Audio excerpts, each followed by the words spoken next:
Hey, by the way, tonight's game, New York wins that outright. You know he's on top. Million subs, he never gonna flop. Out of Chicago, where the streets don't sleep. Betting on games, making cash real deep. Crystal ball for sports, he knows the lines. He's a sports aficionado, the money he finds. From football to basketball, he's always on point. Predicting winners never disappoints. He's got that hustle, that Chicago vibe. Making moves on the streets, cash on the side. With E, you know it's always a bet. He's the king of the game, never forget.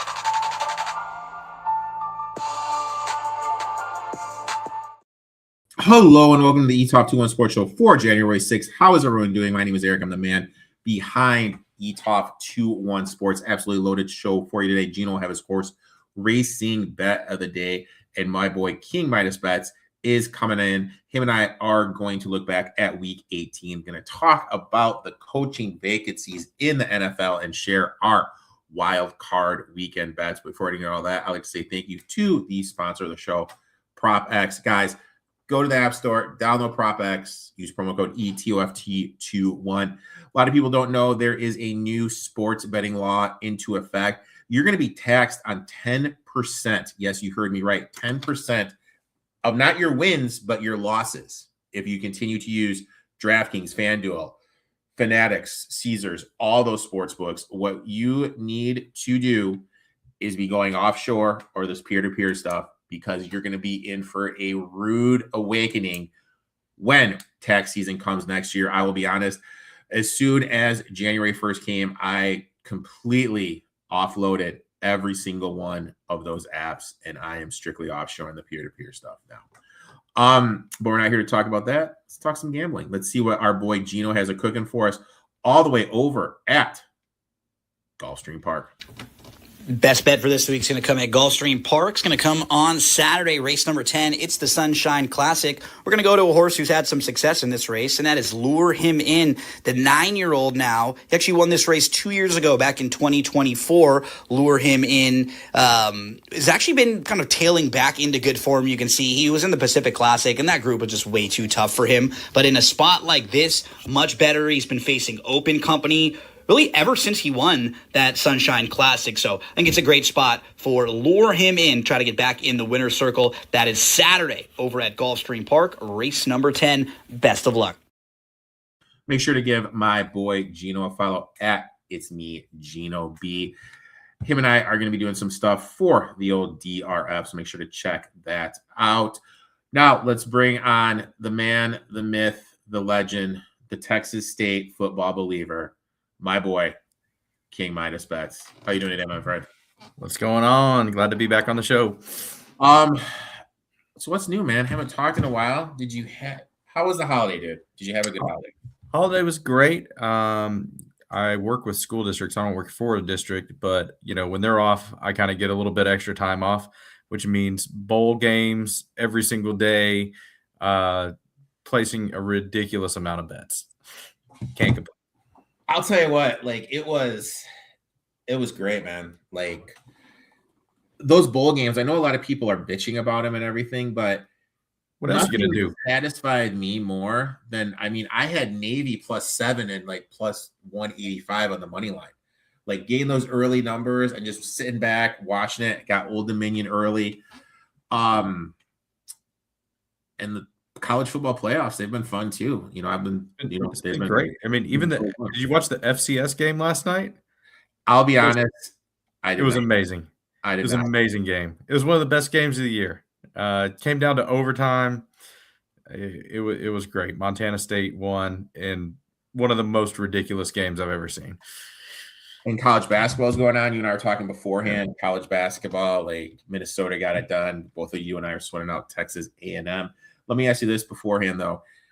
What was on the meal for Christmas Day, dude? Because, I was telling you what's going on. For those who don't know, I had to cook this year. My parents are dealing with some injuries. They're on the DL. I had to cook. I'll tell you what, dude. I fucking nailed my prime rib, dude. Ooh. I found someone told me the key is take it out of the packaging, put the seasoning on, okay? 24 hours before. And then throw that bitch in the fridge. That's what I did. Took it out on the old TikTok. I found a little butter, garlic, and parsley mix. Lathered that bitch up, dude. Threw that son of a bitch in the oven for 500. Dude, magnifico, dude. Magnifico. I'm jealous. I'm jealous. Our Christmas dinner was it was good, but it was very similar to the Thanksgiving type food. But we used to do a prime rib, but a certain member of my family who will not be named really has an aversion to like what she would call raw meat, like an appropriately cooked prime rib. Yeah. And so we can't do it. I mean, we can, just not around her. So I'm very jealous. Dude, I'm telling you, man, it was, I don't mean to toot my own horn, but dude, it was fucking delicious. It was so fucking It's hard to beat, dude. If you nail it, it's hard to beat. And like my mom and my dad were like, because I had to do Thanksgiving dinner too. And they're like, you have done such a good job cooking. You're going to be cooking from now on. Right. Congrats. You earned yourself a job. It's like I totally earned myself a job that I did not fucking want. But we're not here to talk about cooking. Let's week 18 is here and past. We are now into the playoffs. But let's take a look back. You know, we're going to take a look back at week 18 and then we're going to rank our coaching openings. But let's jump into it. What's your takeaway from week 18, my friend? It's something the last time I was on the show that we kind of hinted at, which was a changing of the guard in the NFL. This was the last time I was on the show was, a couple months ago, maybe. And we were saying, man, a lot of the teams that are looking like the best teams in the league are not what anybody would have predicted. But now we have the playoff seedings out. We've got Seattle as the 1 and Chicago as the 2. And then on the other side in the AFC, we have the Broncos as the 1, Pats as the 2, Jags as the 3. If you were to look at the beginning of season betting odds, future odds, none of those teams are in the top 6. None of them. And those are potentially your 5 best teams. The one I'm leaving out is the Eagles, and they were a betting favorite. They could still come through for kind of the old guard. But it would, at this point, it would take a miracle for it to be the Bills. The Chiefs are out. Looks like a totally different league if the teams that are the highest seeds end up moving on and doing what they should do. I think we're going to look back at this season as the transition season to where, maybe the Bills window is closing. They never got it done. The Chiefs run at a three-peat is a distant memory. Yeah, I think we're going to be looking at different teams moving forward. It was a weird season, like totally a weird season. I'll tell you what, in the Chicagoland area, it is very high spirited here with the Bears being with the Bears doing well. My new little friend, she is very happy. She is a Bears fan. She is quite ecstatic with what is going on with that. But yeah, it's going to be interesting because there's a lot of turnover, like no Ravens, no Lions, no Chiefs. I mean, that's what 3 of the top 4 teams from last year just completely gone. So it's going to be interesting to see which team would come on. And is Allen done? Like, if he doesn't win it this year, this is going to be his best shot to win it. If he doesn't win it, like, is his window closed? I have a Jays future. Should I hedge against the Bills this weekend? Let it ride, man. It's the first round. How many times are you willing to hedge that thing? By the Super Bowl, you're going to be losing money. Yeah. Let it My thing with hedging is this. If it's not life-changing money, why do it? Yeah. You made the bet. Ride it out. If they make it to the Super Bowl, sure, hedge it then. There's only been one time in my life where I wish I would have hedged. And years ago, I had the Bucks 300-1 to win it all and 100-1 to come out of the Eastern Conference. And that was the year they made it to the Eastern Conference Finals and were up 2-0 against the Raptors. It's like, all right. And I didn't hedge. And like, that was the time I should have put a future. That was the one time looking back at my stuff of gambling when I wish I would have hedged. I think the Jags can win this. I know we're not doing picks right now, but I think the Jags can easily beat the Bills. They're playing really well right now. That's an interesting game for me. Like I went back and forth. I found a player prop I really like in that game. Before I jump into my takeaway, and I should have done this before, and I apologize for not doing that. This new tax bill is coming in to effect now.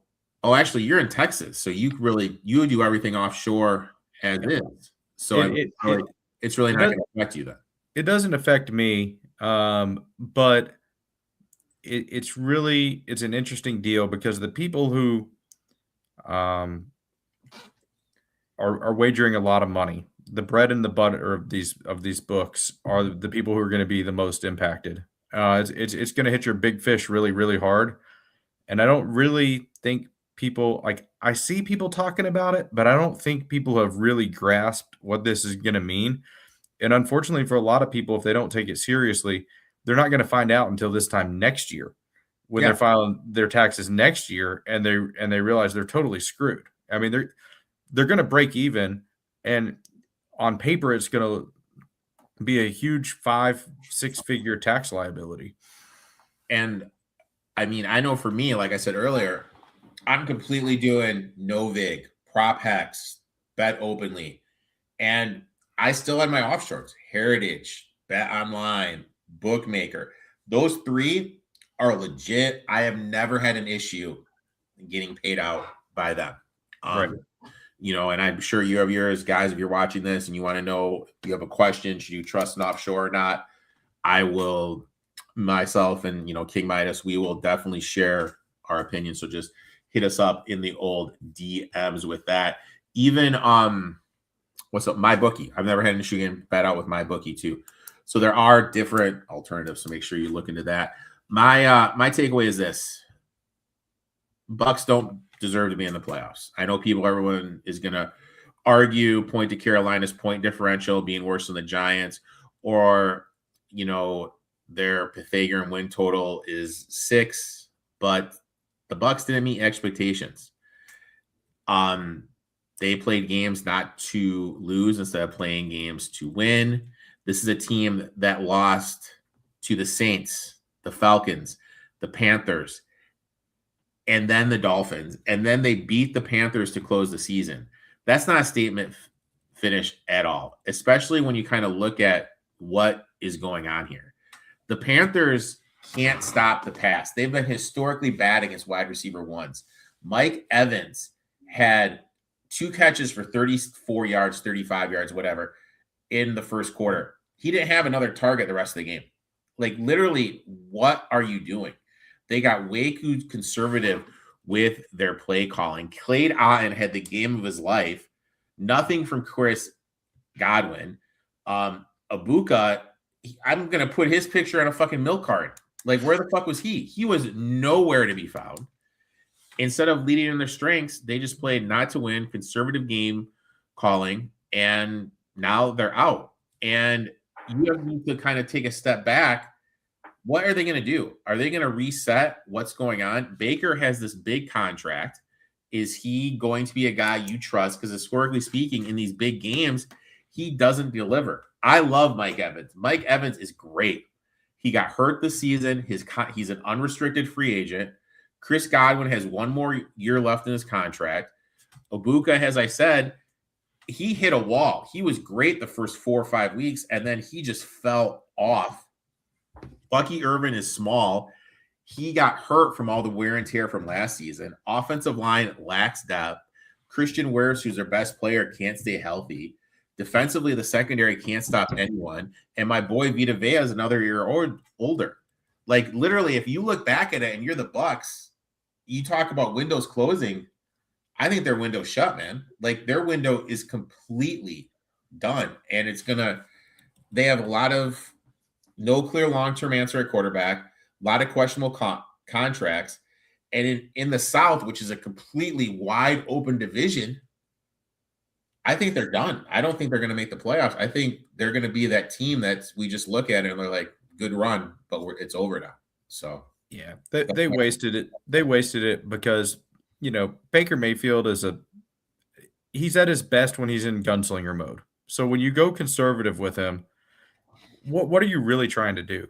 But the argument I would make about Baker is similar to what I would say about Johnny Manziel. without Mike Evans bailing you out, how good are you? And I think we found out down the stretch as soon as Mike Evans went out. I mean, they lost like 7 of 8 at one point against some, as you noted, not great teams. The question is, what do you do from here? It's almost a blow it up situation, in my opinion. I know teams don't really do that in the NFL like they do in baseball, but what do you do? I mean, are you going to just triple down on Baker and pay him a ton of money? And, he's not going to be that good without weapons. And then, you have to, if you do roll with him, then you got to let him play his game. You got to let him run around, scramble around, be aggressive, throw the ball downfield.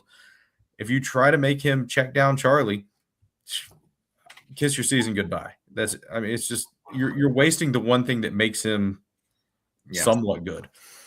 And their running game, like, you had a 5'9", 175 running back have how many touches last year?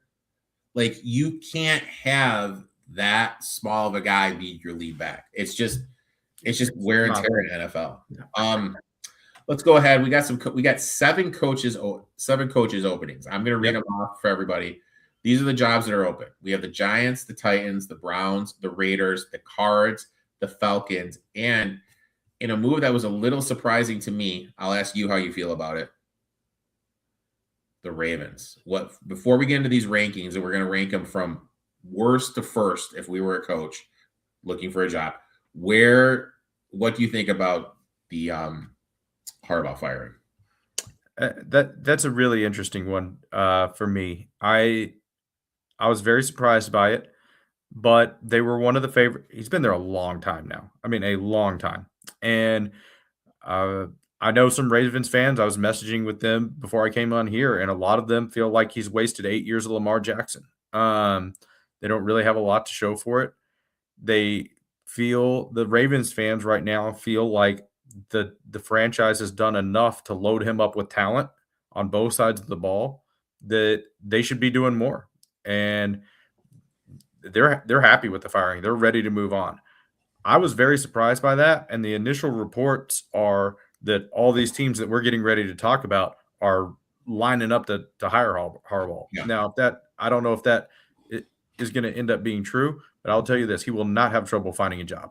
That guy can have a job tomorrow if he wants one. I mean, is he going to sit out a year? You know what I mean? That's the thing. Like, what he can pick a spot.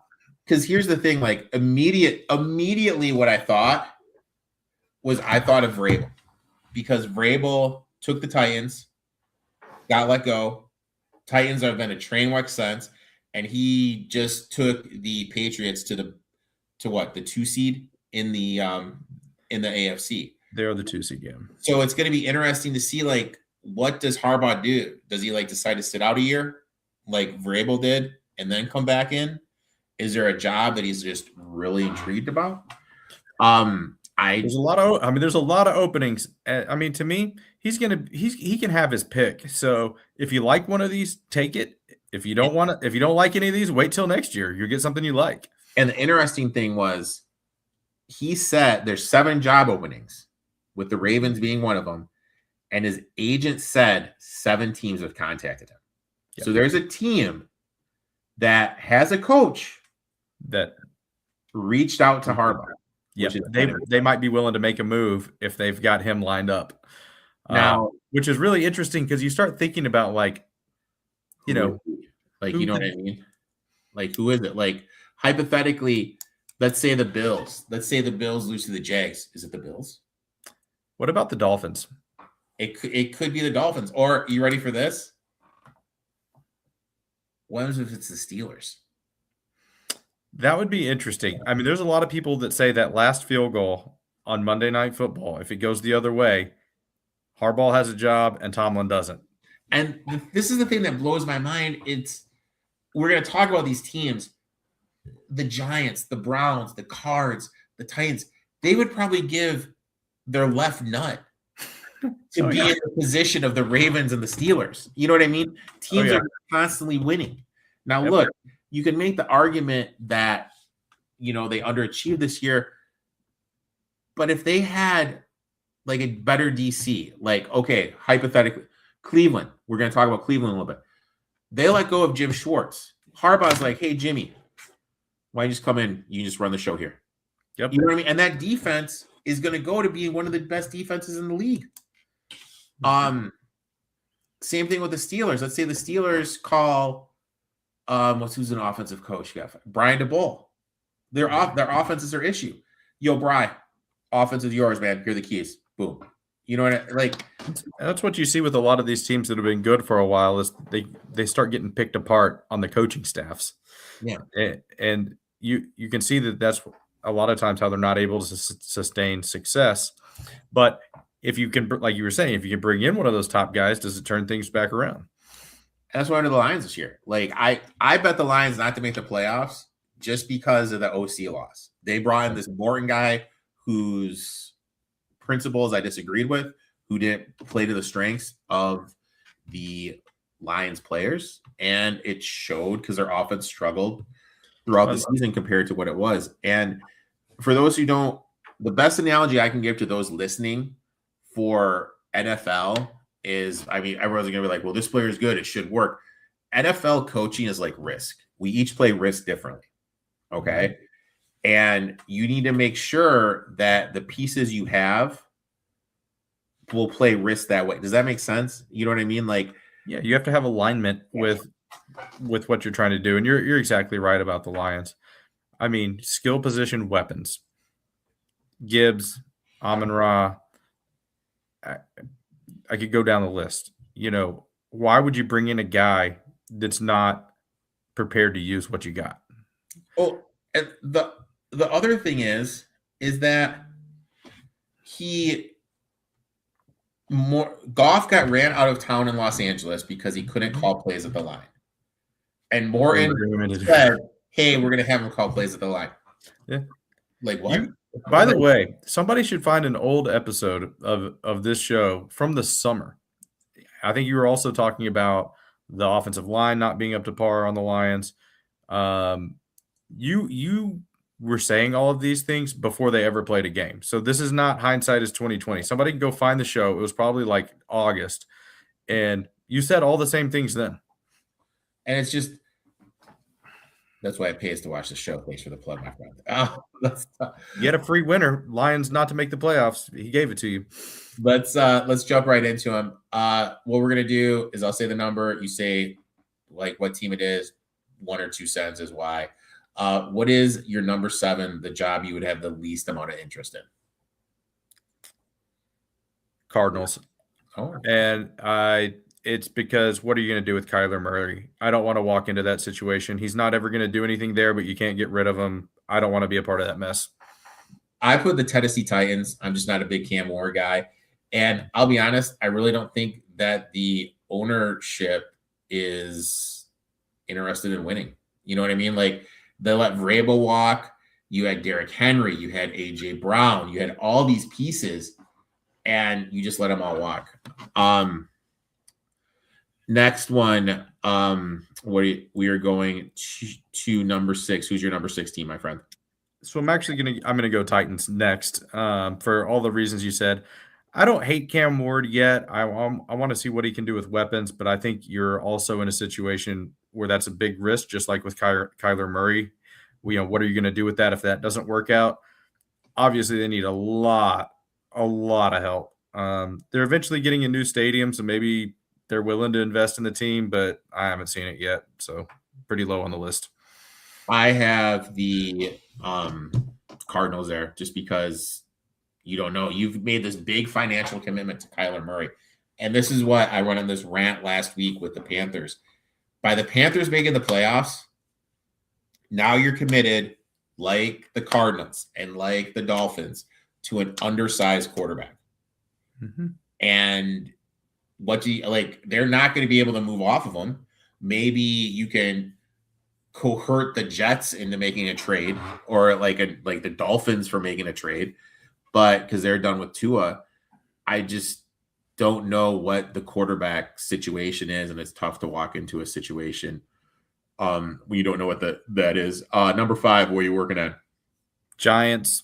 This is going to be controversial probably because I know other people that are saying this is the best job that's open right now. I think the talent on the field does not match the expectations of the fan base and the organization. And so I think you're going to end up with a really short leash there. They've made some really clown moves over the last, maybe 4 or 5 years now. I don't see it. I think, you got to figure out what you're going to do with Dart. I think he's just going to be one concussion after another, even if you do like him. I just don't think the positives of that situation matches the expectations. So I think you'd be on too short of a leash. My number 5 is the Cleveland Browns. I love the defense, but when you losing Jim Schwartz, who was let go as well, is that defense because of that scheme that he ran? Is that going to be the same thing? Offensive line is down. It wasn't what it was in the past years, and Conklin could be retiring. Now, look, we don't know if Shador is going to be the guy. We have no idea. Now, are you going to commit to Shador? Like, what's going to happen there? Juckins, who's been a fucking stud. He had that nasty knee injury. There's just a lot of questions there. I think they did a great job last year with the draft, but you really have no playmakers. You got Harold Fannin at tight end, but who's your wide receivers? You have no Jerry Jeudy. Isn't that reliable in my eyes? So I would go with the Cleveland Browns at number 5. Number 4, my friend. I'm going with the Raiders. Solid defense this year. I think that offense has so far to go. That I kind of put them in the middle of the pack. It's not a complete and total rebuild. I think with a better offense, that defense can even look better. But I just kind of rate it as a middle of the pack out of these jobs. I don't love it or hate it really. My number 4 is I went with the Atlanta Falcons. Now look, you got Bijan Robinson, you got Drake London, Kyle Pitts. What are you going to do with him? He is a free agent. Defense was great. This was one of the better defensive units. You have a lockdown corner. You have a good safety. You can create pressure. They would really be higher on my list, but what's going on with the quarterback? They used a top 10 pick on a quarterback who has worse knees than me. Like, my old ass knees are better than Michael Penix's knees. And then you have Kirk Cousins. They have nothing at the quarterback position. So that's why I have him at 4. But everything else on this team, I find intriguing as hell. And plus, you're in the South when you're competing against the Panthers, the Bucks, and the Saints. Number 3, my friend. I went with the Browns here. And the reason I had them over some of the other teams is because I think they have stacked a decent amount of young talent, and they have 2 first-round picks coming up this year, so you can kind of get some of your own guys in there. I'm a Shador hater, and I watched some of their games down the stretch, and I feel like he showed enough flashes of brilliance that I might be willing to roll the dice on him. The stats aren't wonderful, but if you were actually watching the game, a lot of times he was in situations where he had to make a play. Like, he's throwing bad picks, but they're down. It's 3rd and long because they couldn't run for anything. And like, he can be coached out of those picks. They were completely situational where the guy had to make a play. I think that they're going to keep stacking talent. I don't think that there's a ton of pressure to win immediately there as long as you show improvement. I don't think it's going to be that bad of a job, honestly. My next one, I went with the Giants. Like, I really like their defensive line. You have Dexter Lawrence. You have Carter.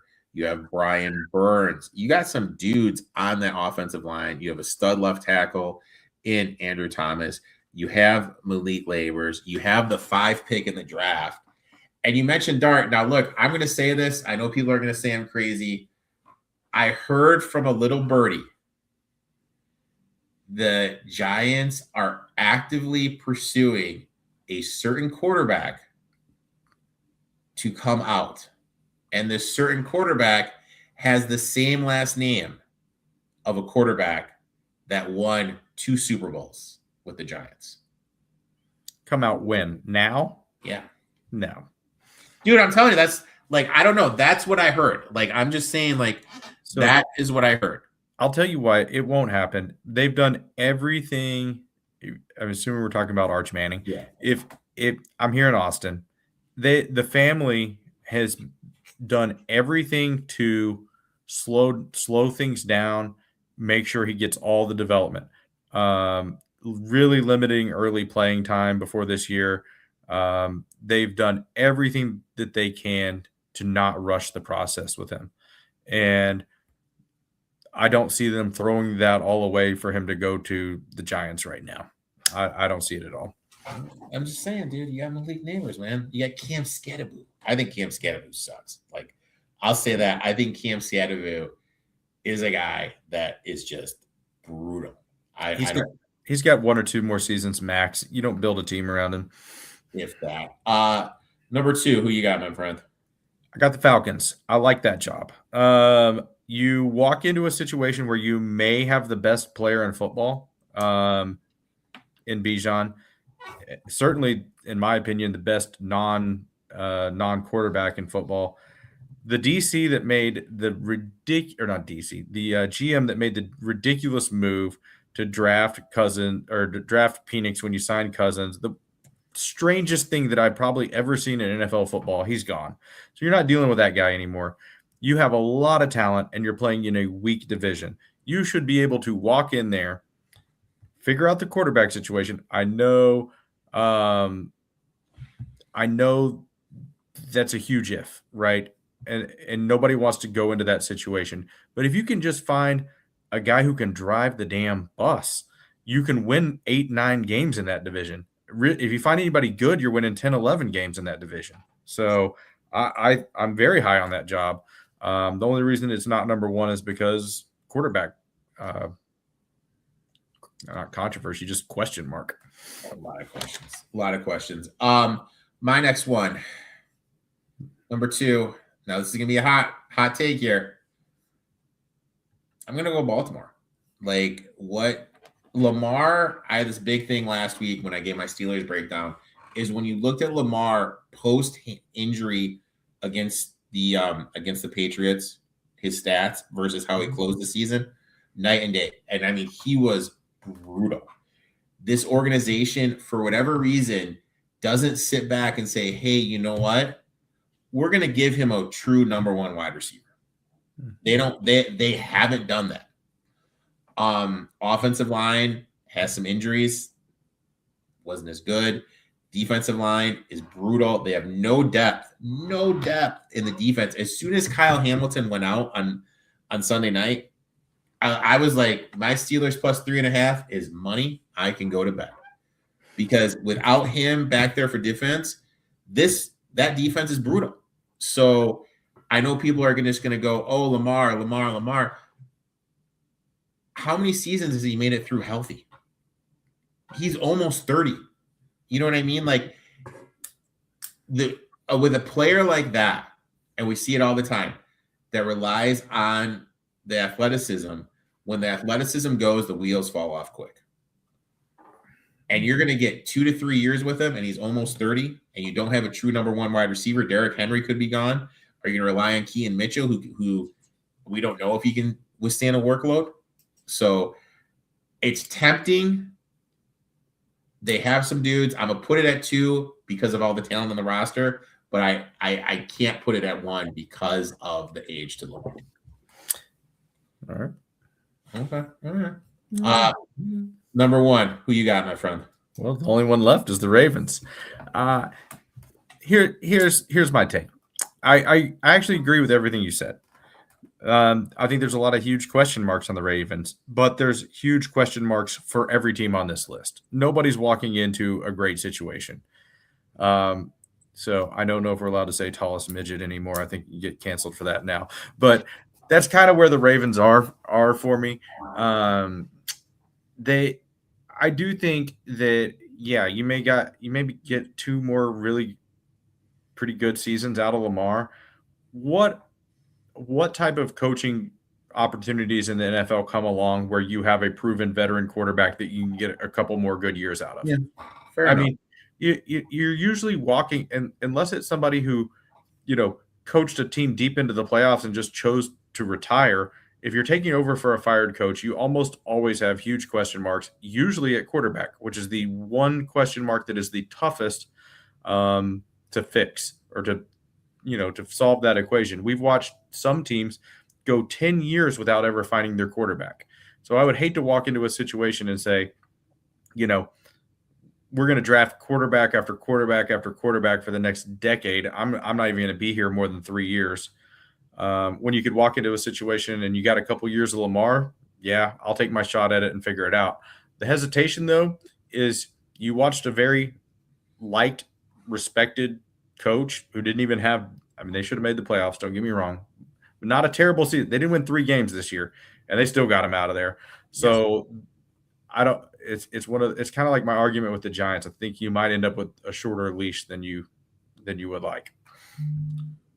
Number one. Sorry, dude. I got a notification. I was just trying to see what the score was with the A&M game.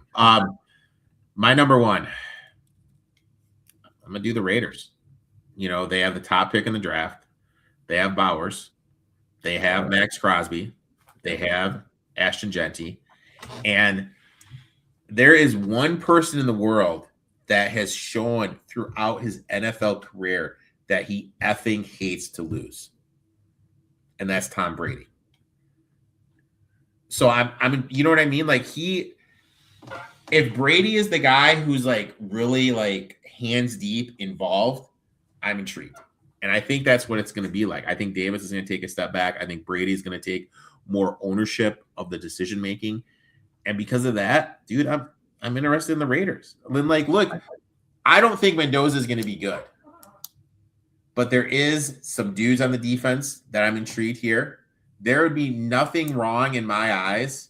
Like, if I'm the Raiders, okay, why not use this pick and move back, get a couple more, get the trenches, and then next year attack the quarterback. They're getting Mendoza, man. So if you're picking Raiders, you're saying I want to ride with Mendoza over Lamar Jackson. That's what you're saying. Like, I'm just saying, like, if I was the Raiders coach, that's what I would do, and that's why I want that job. I actually think Mendoza will be good. I don't know about good. Like, I mean, I'm the same Pro Bowler. I think he will be a competent. The nerdy guys, they're like Andrew Luck, man. They no distractions. They lock in. They're good. Give me the nerdy guys. Like, I don't even know if I can say this. We're both getting canceled after this show. So just let it play. There's one lady who I know. Her daughter goes to Indiana. She was like, she's like, I would love my daughter to like marry Mendoza. And I'm like, why? She's like, a nerdy pro athlete. She's not going to have to worry about him. He ain't going to cheat. He's going to be building Legos.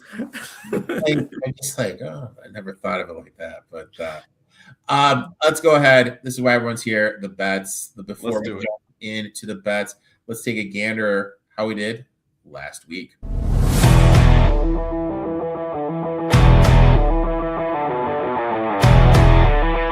Disappointing 2-4 last week with Wade hitting Jennings over 3.5 receptions.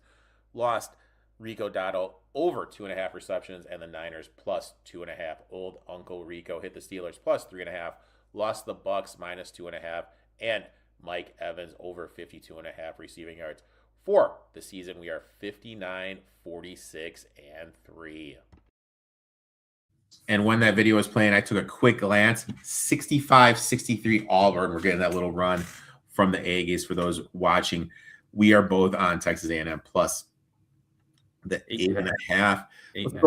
Let's go ahead. Let's jump into it. We each got 3 bets. I love this one, my man. Tell us why you like the Dirty Birds. Yeah, and really, I don't even love the Dirty Birds. I'm fading San Francisco. It pains me as a Cowboys fan to pick the Eagles, but I think they run away with this one. I've lost a lot of money fading the San Francisco 49ers this year. They have had so many injuries. I actually respect the 49ers a lot. No team could deal with the amount of injuries that they've had. I started fading them earlier. They kept winning, but the wheels have finally started to fall off for the 49ers, and especially on the defensive side. So if you look at some analytics, San Francisco defense, 27th DVOA, 24th in opponent EPA per play, 30th in opponent success rate, 24th in opponent yards per play. The Eagles had a dip that really had me low on them for a while, but they've really bounced back. I don't count the last game against the Commanders. That meant nothing. They kind of turned it back around.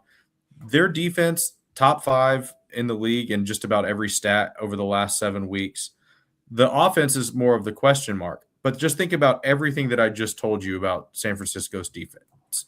San Francisco, I really think a lot of it's going to be put on Hurts. But, is San Francisco's defense going to be able to do anything to slow him down? San Francisco, last in the league in sacks. They've had 6 interceptions all season. They're not going to turn him over. So even if the Philly offense has a relatively mediocre performance, they're still going to be able to move this ball at will against the defense. I was looking at some stats from the last game where the San Francisco defense on paper actually looked like it held up against Seattle. They only gave up 13 points. Seattle moved the ball at will. They had twice as many yards as the 49ers. They had 23 first downs to San Francisco's 9. They had 37 minutes of possession. They were very content just to keep the ball away from San Francisco. I'm pretty confident that this would if this line was 3 instead of 4.5, this would be a massive bet for me. It is the playoffs. Games tend to be tighter, but it's still a play at 4.5. Real quick, my boy TC, you'd be up more if you'd bet the Seahawks. I will give him props. Early during the NFC West preview, he said Seahawks 7-1 to win the West. So in the comments, he gave this out. So props to my boy TC. I believe he's got a future on them to make the Super Bowl and win the Super Bowl too. He already cashed that plus 700. So props to good bet right there. Love it. Yeah. Celebrate that one. My next bet, my first bet, excuse me. And it's dirty. I'm going to the Carolina Panthers. Dirty. Plus 10.5. When I look at wildcard matchups, historic betting data lines up quickly. It points to underdogs, specifically home underdogs. Home teams in the wild card round as dogs are 57% ATS. When those teams finish with a regular season below 500, small sample size, but still 4-1. Dogs in the wild card round, 54% hit rate with a 5.3% ERA. But if we zoom out to 2017, underdogs in the playoffs are 60-38. That's over 61% with nearly a 19% return. In the wild card round specifically, that number jumps to 27-15 ATS, 64% hit rate with a 25% ROI. Underdogs that missed the playoffs the year prior, 41-21 ATS since 2016. And historically, home dogs of 4 points or more are 8-0 ATS over the last 50 years. Carolina fits exactly this profile. Now, from a matchup standpoint, Bryce Young has been significantly better at home, completing 65% of his passes, 2.1 TD to INT ratio. The Panthers also have been extremely resilient this season, going 8-0 ATS following a straight-up loss. Whether it's going to matter here, too. It is going to be windy and rainy. And I think that's going to negate some of the team speed that the Raiders have. We don't know the Rams have. Don't know what's going on with Devontae Adams. Is he even going to play? And finally, fade the public. Like, teams getting over 60% of the tickets this year are covering at just a 41% hit rate. The Rams check every public box here. They're going to be in spread parlays, every teaser, money line round robins across the board. We've seen this movie before. The biggest favorites historically have struggled to cover here. 2020, the Bucs were a double-digit favorite against the Washington football team failed to cover. 2010, the Saints were -9.5 at Seattle, lost outright. 2011, the Steelers were -7.5 at Denver, lost outright. When you line up the trends, the matchup, the weather, and the market, the bet is clear to me. Panthers plus 10.5 in the wild card round. This is exactly the kind of inflated number, high leverage spot where backing the home underdog constantly pays off, my friend. Next bet, and I'll tell you what, this was the first bet that I locked in, and I love this one. Yep, this is of the three that I'm going to give out. This is my favorite. I'm taking the points because it's at 3.5. If you want to sprinkle the money line on this one, be my guest. We have Drake May is a very solid quarterback. I'm not taking anything away from him, but if you look at the statistics of NFL quarterbacks that are making their first playoff start ever, they win the game. Forget about covering a spread. They win the game about 35% of the time. So we've got that in play. New England, the way that you beat the Chargers is you pressure Herbert. He is a great quarterback when he has time in the pocket, and he's a terrible quarterback when he gets pressure. He has a top 5 completion percentage with a clean pocket. His Achilles heel is throwing picks when there's pressure. New England has some of the lowest sack and pressure rates in the NFL. When I started working on this game, I was very surprised by that because usually a team with their record and the overall stats that they have, you would think that they would be able to get to the quarterback. It's actually been a huge struggle, plays right into Herbert's hands. So on the flip side, you've got a first-time playoff quarterback. He's playing against a top 5 overall defense. I don't know what else to say. They're not gonna get to Herbert. He's gonna pick them apart. May is gonna have all the pressure in the world, and I'm the one getting 3.5 points.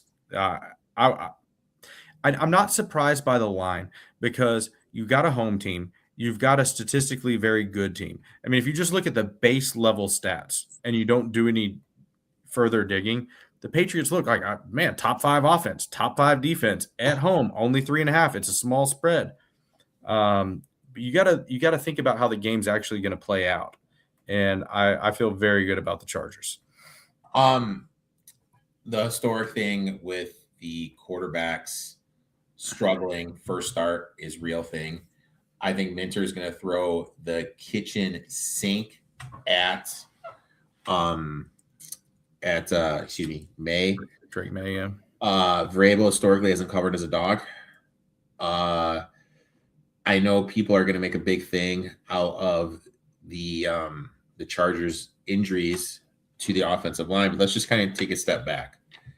They beat this, just kind of looking at the old schedule. They beat Quinn Ewers, Cook, the kid from Missouri for the Jets, Huntley. They played Josh Allen. They lost. They beat Dart. They lost to they beat Burrow. You know what I mean? Like, who have they beat of any substance this year? You know what I mean? That has a winning team. This is just a team that just took advantage of the schedule in front of them. Yep. Thoughts on Houston winning the AFC? I have a bet in this in a little bit, and I'll tell you. Just wait a minute. I'm not too high on Houston. My next bet, I'm going to Dalton Kincaid over 35.5 receiving yards. I really like this prop. The matchup lines up perfectly here for his role. Let's start with the Jags. They're stout against the run, 4th DVOA. They're allowing a league best 85.6 rushing yards per game. That matters because it naturally pushes opponents away from the run-heavy plan. That's exactly what the Bills like to do. They like to lean on James Cook. If they can't do that, I think they're going to look to pass the ball, and Kincaid's going to become the focal point. He's been the engine of the passing game when healthy, especially in the immediate areas of the field. When you look at how the Jags defend the tight ends, 17th DVOA against the position, allowing the 12th most receiving yards per game Tight ends are averaging 9.9 yards per reception, 70.3% catch rate. Both those numbers that work in Kincaid's favor. Scheme-wise, this sets up even better. Jacksonville runs zone coverage at a top 10 rate in the league. Kincaid has been excellent against zone all season. Per Summer Sports, a 93% catch rate versus zone, averaging 14.6 yards per reception, generating an absurd 1.22 EPA per play. Pro Football Focus grades him as the second best tight end in the NFL against zone coverage. Production backs it up as well. Kincaid has cleared this number in 8 of 12 games this season. Despite missing 5 games, he still ranks third on the Bills in targets, second in both reception and yards. When you combine Jacksonville's run defense, their vulnerability to tight ends, their heavy zone usage, and Kincaid's efficiency against this exact coverage, number lines up just right. I'm playing Kincaid over 35.5 receiving yards. Next bet, my friend. And dude, I'll tell you what, I think to me, playing the opposite side of you, what you're going to lay out is the biggest trap on the board this weekend. Yeah, I'm going with the Texans Steelers under. That's going to be a Monday night game. I'm really looking forward to this one because I think it's going to be a close game. I think it's going to be a really good game. Houston, we know that they win with their defense. They have one of the best defenses in the league. They have statistically the second best scoring defense in the league, second best DVOA, second best EPA per play. I don't see the Steelers doing a lot against them. If you watch the Steelers-Ravens game, the final score on that was a little bit misleading. The Steelers did what I think they're going to try to do this week again, which is just hold it close as long as they can. And that was a game that was, I think, 10-3 at the half. Very low-scoring game. I think Pittsburgh's very content to play that type of game. I do think the Texans, some people are thinking that they're going to let Stroud let it loose. And I think they're wrong because what you have is Stroud, and he's played playoff games. He's won playoff games, I believe. So he's not it's not like throwing a rookie out there. So I think people think they're going to let it fly with him. They want to keep the ball away from Aaron Rodgers. They watched what just happened last week. He's a wily veteran. I think they are going to try to win a close, consistent, grinded out type of game where they trust their defense. They're going to run clock. So I think it's a situation where it's going to play out. Both teams are going to be content to run the ball, run the clock. And I'm going to go with under 39.5. I feel like them putting the line there is just begging people to take the over. They easily could have set that at 40 or 40.5. And when they put it at 39.5, they are begging you to take that over. And I think this game could end up being 10-3. 13-10 final type game. I think it could go way under. Yeah, to me, this says 10-7, 14, yeah. 14-17. Yeah. I just think people are going to see what the Texans and the Colts score and then just immediately just jump on this over. They're going to scroll through all the Houston scores that have gone high recently. This is a totally different game because they were willing to get in shootouts in those games. They're not going to do that in the playoffs. They're not going to do that against Aaron Rodgers. They're going to trust their defense. My next bet, and it's in this game, and TC, I think that the Steelers are going to win straight up. I'm taking them plus 3.5. And to me, this starts in the trenches and how Pittsburgh can stress CJ Stroud. Steelers blitz at the 5th highest rate in the league. When Stroud faces pressure, the efficiency drops off significantly. 47.7% completion, 5.8 yards per attempt with a 1.25 to 1 TD to INT ratio. For those who don't know, that is very bad, and a negative 0.28 EPA per play. Major concern against a defense that thrives on creating chaos. Pittsburgh also runs zone coverage 62.4% of the time. Stroud has struggled in those looks, posting a 5-7 touchdown to interception ratio this season against zone.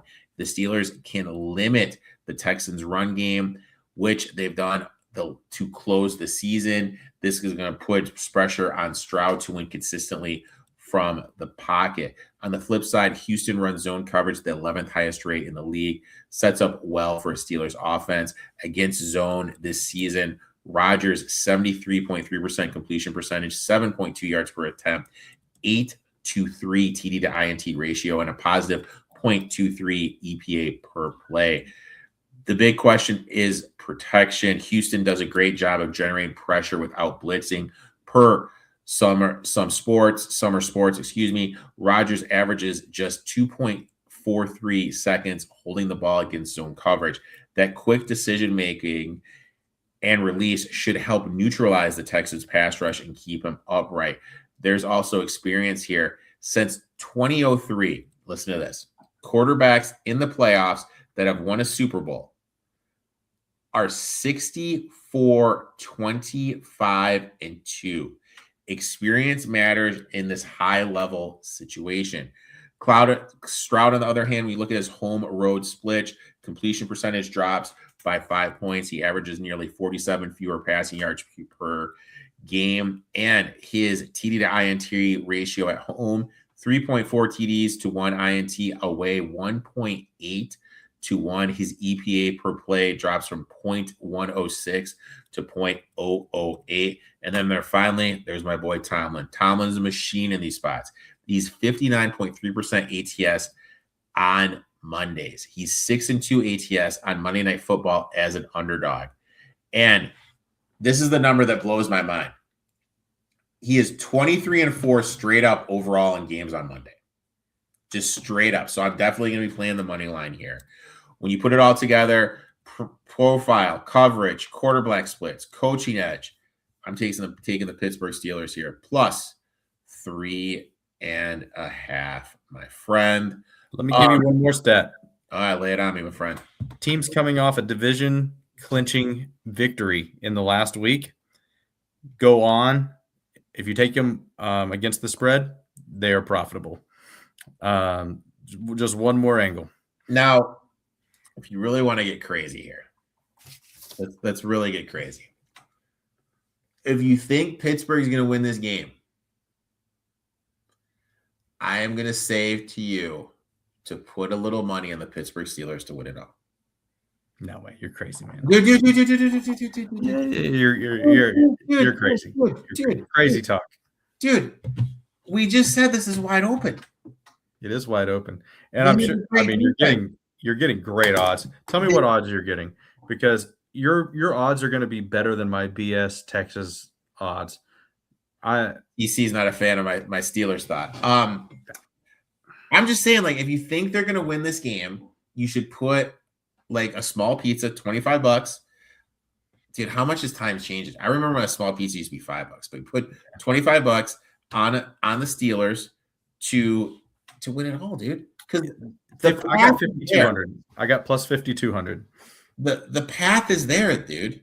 Like, literally, the path is there. Because what are they? They're going to be the 4 seed. Okay, so let's say, all right, let's play it out. All right, so let's just play out the bracket right now. Okay, yeah, I got the bracket up. All right, so then you would go, because they reseed. So they would get the Patriots or Chargers, I believe. Oh wait, never mind. Hold on. This bracket's I'm not sure is right.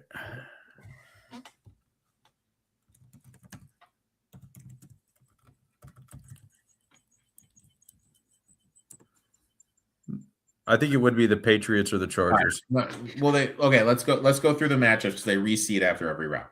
Okay, so we have the Pats, Chargers, and we'll go with we'll go with you. You can pick them, dude. So chat, Jags and Chargers. Who you got?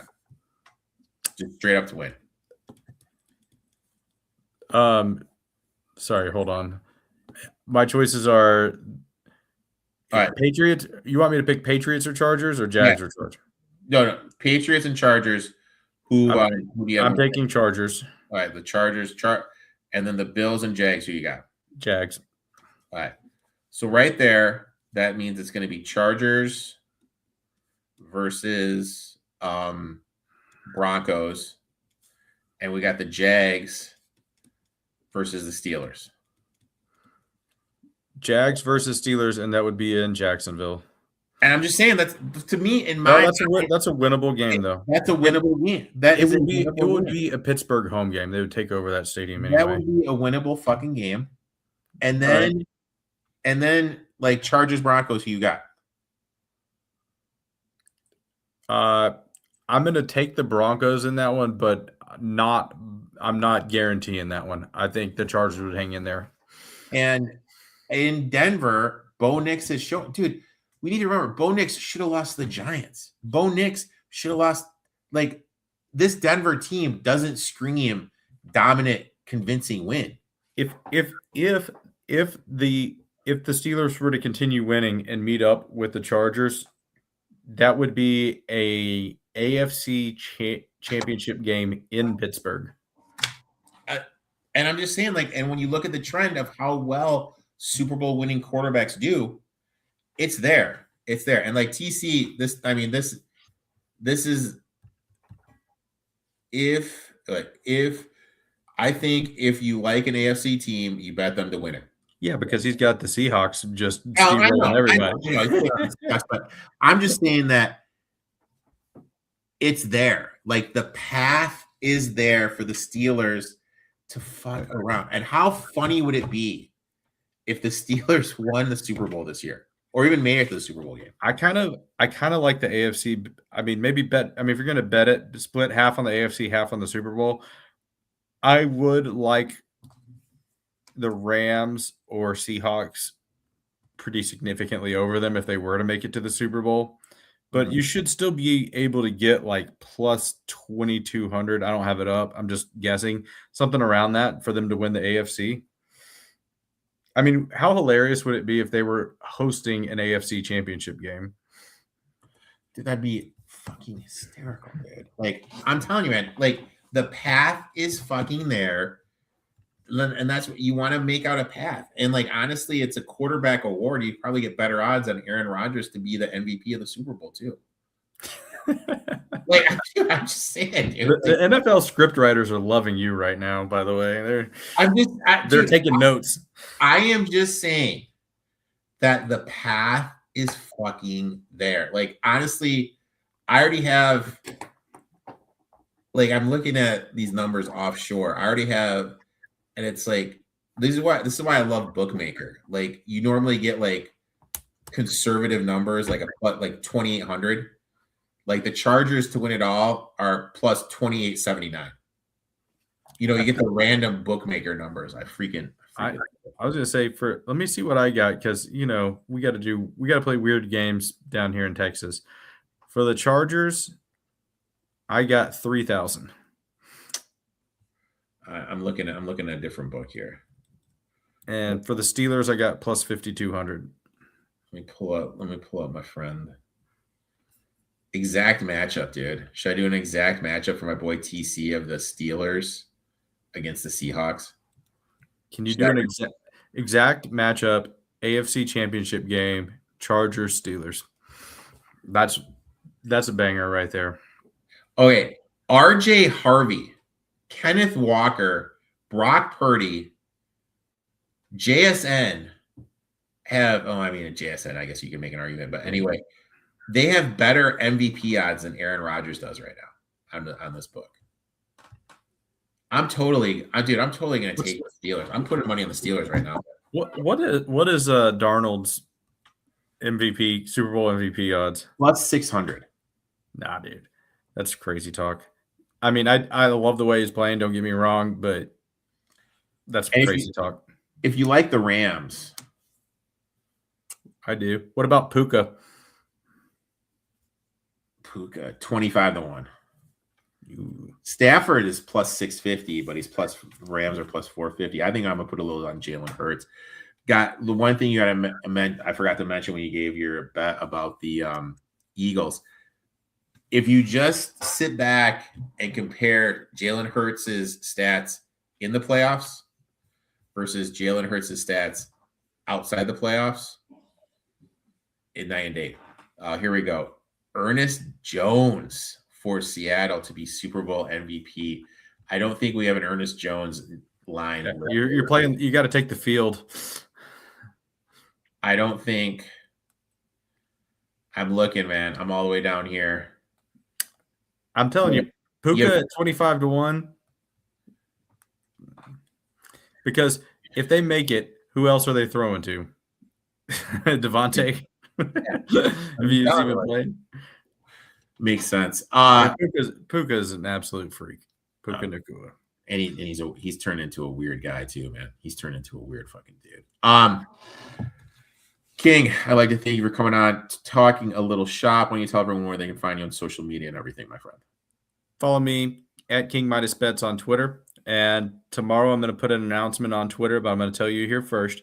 I am not cocky, but so confident in my free plays that I give out on Twitter. I give one out more days than not. Have you heard of the Pepper Mill in Las Vegas? I fucking love the Pepper Mill, dude. Anytime I go to Vegas, I am posted the fuck up at the fucking Pepper Mill. To the audience, this was not scripted. I'm shooting from the hip here. I'm so confident. I am going to track every single free play that I give out on Twitter. 1 unit to 5 units. So no scams where at the end of the year, I'm like, 10,000 units, 1 unit to 5 units. Yeah. If I am not profitable, and I will track my record in every single play that I give out. If I am not profitable at the end of the year, January 1st of next year, I will lock myself in the Pepper Mill for 24 straight hours. Anybody can come by and make fun of me. I will be there for 24 straight hours on January 1st. Dude, I would come in there and just fucking hang out with you, dude. Like, to me, that doesn't sound like a punishment at all, dude. Yeah, like, after 18 hours, it might be. But I'm just saying, that's how confident I am. Peppermill has not cleared this in any way, shape, or form. I will stay there until they kick me out. But I'm that confident. I'll probably put out 200 free plays this year. And I'm that confident that I will finish with a positive ROI. If I finish down 1 unit, half a unit, I will be at the Pepper Mill for 24 hours, January 1st. You can come make fun of me in person. Dude, I am looking at the Pepper Mill fucking menu right now, dude. That was great. I mean, dude, the Pepper Mill menu is this website is so old. They still have the old Instagram icon on it. I mean, dude, I'm on their Instagram page right now, dude. Jesus, dude. Let me look up. What year did this place even open? Let me look this up. Dude, I fucking love this place, dude. For those who don't know, if you have never been to the fucking Pepper Mill, you are missing out on life. I mean, this place is fucking absurd. Opened in 1972, and it is listed as an iconic retro landmark on the Strip. I don't even think my parents knew each other in 72. It's been in a lot of movies. It's been in Casino, Showgirls. It's an iconic place. I love going there. I don't want to be there for 24 straight hours, and I'm not going to be. All you have to do is follow every single free play the way I put it out. Don't try to change things up. Just bet it the way I say to bet it. You will come out ahead at the end of the year, 200 plays, guaranteed profit. I'm not even charging this free plays. I'm not even trying to scam you into paying me any money. Just play what I give out for free. You'll see that I win. And if not, I'll see you at the Pepper Mill. I can drown my sorrows. I mean, I'm looking at this omelet right here at the Pepper Mill. It's probably as big as your head. It's so good, man. Dude, I will fly out to Vegas and I will do the Pepper Mill challenge with you, dude. Just to be there. I mean, we should do it sometime just for fun, but it's not going to be because of this, because I'm not going to lose people money. No, dude, like you've been spot on with college basketball. Speaking of that, dude, Texas A&M looks like they're going to get it done. Nice. I did a college basketball record going into today was 28-18. There you go. College basketball make money every year. I did a 3-team round robin parlay of South Carolina money line, Minnesota money line, and Texas A&M money line. Ooh. 9 seconds up by 3. Oh, 2. That had to pay well.